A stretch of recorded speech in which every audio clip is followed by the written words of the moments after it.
Kejaksaan Negeri Kejari Buleleng memusnahkan barang bukti periode pertama tahun 2025. Pemusnahan BB perkara yang telah memiliki kekuatan hukum tetap atau inkras tersebut sebanyak 52 perkara. Barang bukti yang dimusnahkan yakni narkotika jenis sabu berat bersih 865,08 gram neto dan 915,38 gram bruto, residu narkotika sebanyak 14,25 gram bruto, alat pakai narkotika, handphone, beberapa potong pakaian, baju kaos dan celana, serta sajam, tas pinggang, dan lain-lain. Kepala Kejari Buleleng Edi Irsan Kurniawan menyatakan pemusnahan barang bukti yang telah dinyatakan berkekuatan hukum tetap tersebut merupakan salah satu tugas jaksa selaku eksekutor dalam melaksanakan putusan pengadilan.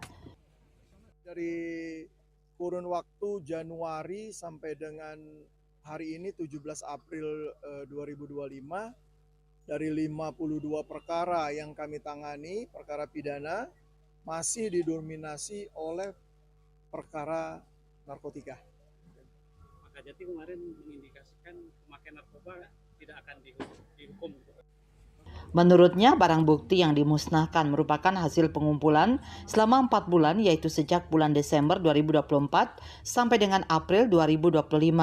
Sebanyak 52 perkara yang didominasi oleh perkara narkotika. Yasri Yuli, Bali TV.